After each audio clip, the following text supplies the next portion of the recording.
Juliette est lycéenne et pourtant elle pratique le sport à haut niveau. Entre entraînement, cours et compétition, son emploi du temps est plutôt dense. C'est pas facile au quotidien, mais vraiment, voilà, faut être passionné, autant par l'école que par le sport. On s'entraîne quand même 1 à 2 fois par jour dans la semaine. Et par exemple, une journée type le mardi, c'est 2 heures d'entraînement de 8h à 10h.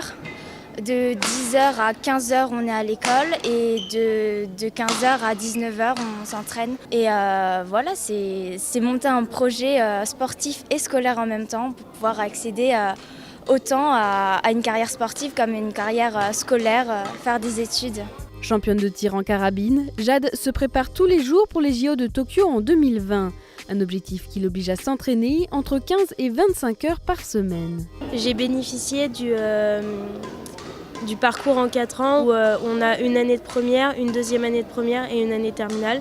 J'en ai bénéficié et franchement ça m'a vraiment aidé parce que un parcours en 3 ans pour un bac S avec le peu de cours que je fais, franchement prendre son temps pour rattraper, etc. c'est vraiment génial.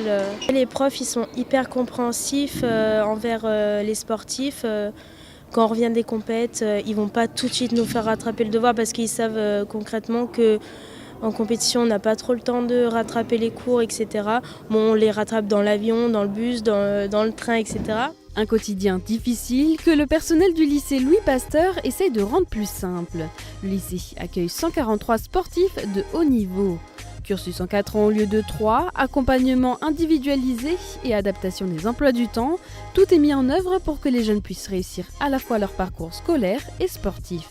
Si on n'avait pas mis toute cette spécificité en place au lycée Pasteur, sans doute que certains réussiraient quand même à avoir le bac, mais peut-être que des élèves qui auraient pu avoir un bac avec mention bien ou très bien auraient eu simplement 10 ou un rattrapage, donc ça aurait pu être bloquant pour les études supérieures ensuite. Ça c'est le premier point. L'autre chose pour ces élèves qui sont sportifs de haut niveau, si on n'avait pas ces aménagements-là au lycée, ils seraient sans doute déscolarisés ou scolarisés au CNED, et ça veut dire quand même perdre un petit peu le contact avec les autres et avec les jeunes de son âge. Du coup, ça peut être problématique une fois que le monde sportif s'arrête parce qu'on n'a plus cette cellule autour sociale qui est intéressante.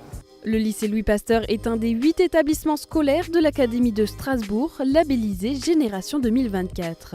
Une démarche portée par les ministères de l'Éducation, de la Jeunesse et des Sports. Le label, c'est une forme de reconnaissance pour soutenir les politiques d'établissement qui font du sport une sorte de marque de fabrique. C'est-à-dire toutes ces écoles, collèges, lycées, puis universités désormais, qui tissent des liens forts, étroits, denses, pérennes avec les clubs de l'écosystème, de leur environnement.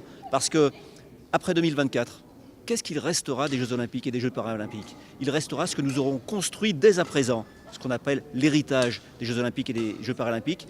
Autrement dit qu'en 2024, lorsqu'on fermera les portes du stade, qu'il y ait davantage de jeunes et de moins jeunes qui pratiquent une activité physique. Lancé en janvier 2018, plus de 1000 établissements sont déjà labellisés en France. Mais ce n'est qu'un début, une campagne permettra son déploiement. Objectif, atteindre 20% des écoles, lycées et universités.